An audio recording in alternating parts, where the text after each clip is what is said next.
Welcome to the S&S Grills channel. I'm Greg from Ballistic BBQ, and today I'm going to be cooking up for you guys two beautiful hanger steaks on the slow and sear Kamado. We're going to finish it off with a really easy, very delicious board sauce. Let's get going.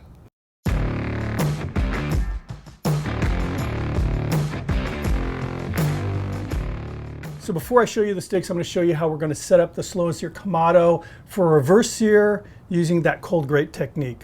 So as you can see, I have the slow and sear in place along with the water reservoir, which we will not be filling with water. We are, however, using this as an insulator between the hot charcoal and the meat, which we are actually starting out at charcoal grate level on the Drip and Griddle Deluxe with that resting grate in place. So for this cook, I'm using mesquite wood, and I just love this with beef. It has a nice spicy flavor, especially with grilling. Because of its pungent flavor, you have to be very sparing with it, however. So I'm just using one chunk, put it in first. And then for this cook, I'm using lump. I'm going to place two charcoal lighters.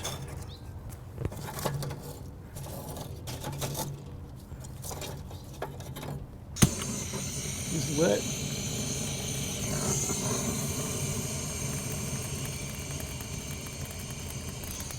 I'm going to allow this to burn for a bit with the lid open, the lower damp wide open, until I know that that charcoal is actually getting lit. So as you can see, that lump is lit now. I'm going to go ahead and place S&S 500 temperature probe on that resting rack. Close the lid. Upper damper is wide open, lower damper is wide open. Now I'm just going to monitor the temperature of the Kamado again, both dampers fully open until we reach about 100 degrees shy of my target temperature, which is going to be in the 225, 235 degree range, Fahrenheit. All right, we just hit 125 degrees Fahrenheit, 100 degrees shy of my target. We're going to go ahead and set the dampers now for my targeted temperature. So the lid damper I'm going to set for number 1. And for this bottom damper, start out right about there. Now what I'm going to do is just keep an eye on the temperatures, adjust the dampers if I have to, and then we'll get that meat on. Speaking of the meat, let me show you those hanger steaks. So here are those hanger steaks. Now this largest one is 8.6 ounces. The small one is 6.9 ounces. And what I did was last night place these on the rack and I seasoned them with kosher salt. The amount of salt that I would use if I were seasoning them right before hitting the pit. Kept them on the rack, uncovered in the refrigerator overnight for a dry brine. And essentially what's happening is the salt on the surface of the steak is pulling moisture out of the steak, liquefying the salt, and then the steak's pulling that salted liquid back into the meat. And you end up with a perfectly seasoned steak with every bite. And I am sold on this technique. It is awesome. So we're getting close to my target temperature now. Once it stabilizes, we'll get these beautiful hanger steaks on the pit. Okay, it's been about 15 minutes and we're holding it around 229. Very happy with that. Let's get these hanger steaks on board. Get this open. Took the liberty of probing these cuts of meat here so I can monitor the temp as I cook.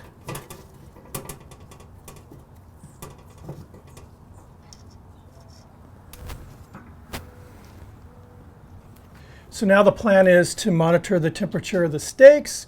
Once they hit 80 degrees Fahrenheit, I'm going to flip them and I will be pulling these right around the 110 degree range. These are thinner than most, like ribeyes and things I cook. So I'll be pulling these at 110 degrees Fahrenheit. Then we're going to set up this Kamado for that cold grate reverse sear. It's gonna be cool. All right, those steaks just hit 80 degrees.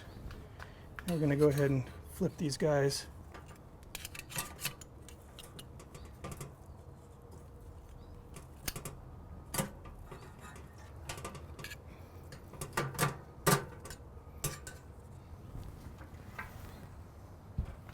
All right, next stop, 110 degrees Fahrenheit.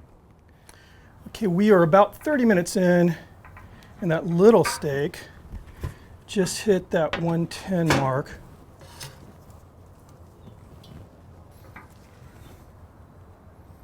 So I'm just going to allow this steak to rest while the larger steak comes up to, again, that 110 degrees Fahrenheit mark.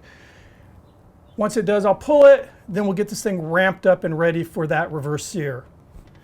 Okay, so I had to wait an additional 5 minutes, and that larger steak is up to my temperature that I was looking for, that, again, 110.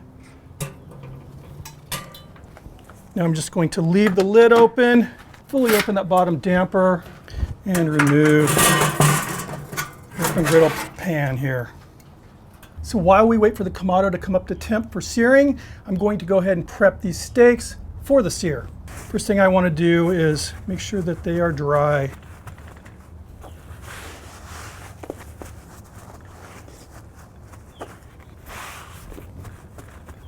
Really smelling that mesquite. It smells good. Have here some extra virgin olive oil. Just going to brush this on the meat. Go ahead and hit it with some black pepper, fresh ground black pepper.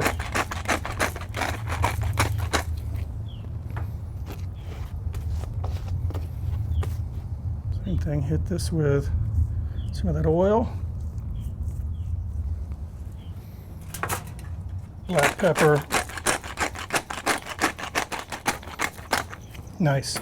So now while the steaks continue to rest and the Kamado continues to come up to searing temperature, let's prep for that board sauce. So the influence behind this board sauce was chimichurri. I have a couple cloves of smashed garlic here, and I'm going to just get these minced up pretty finely here.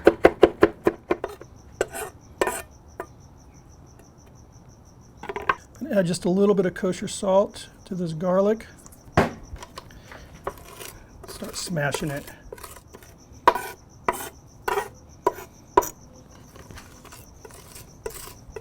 Just a nice fistful of flat leaf parsley, Italian parsley.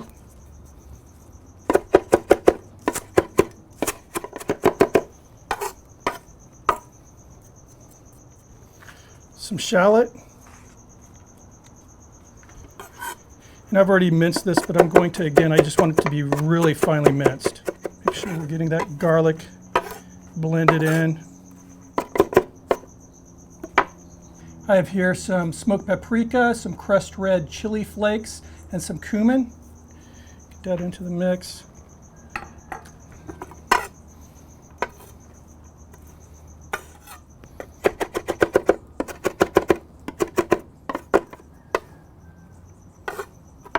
Little red wine vinegar. A couple squeezes of fresh lime. A little of that olive oil. Just get it mixed up. Now what I'm going to do is kind of spread it out. Lay some pads of unsalted butter. And here it's going to sit until the steaks are ready to rest on top of this goodness. This is ready to sear. Let's finish these steaks off. All right, so I'm going to get the grate on, and because of these steaks are a lot thinner than the ribeyes I normally do, I'm going 40 seconds instead of 60 seconds.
Steady by time.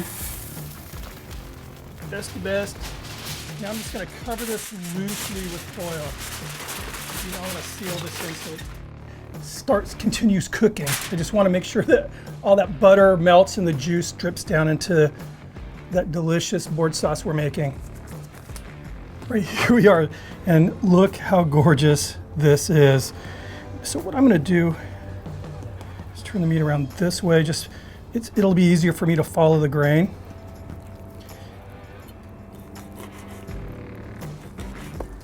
Oh, medium rare, guys. My grains are kind of going horizontally here now, so I'm going to kind of change the way I'm cutting.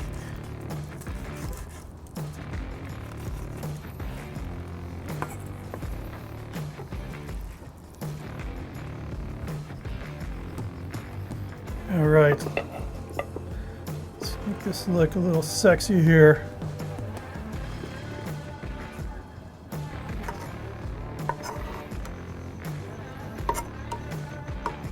And there we are, grilled hanger steak with a homemade kind of chimichurri inspired board sauce. Looks good. I wish you guys could smell it because I'm smelling that, you know, that beef smell, obviously, but that mesquite, it just really, really comes through. So hope you don't mind using my fingers here.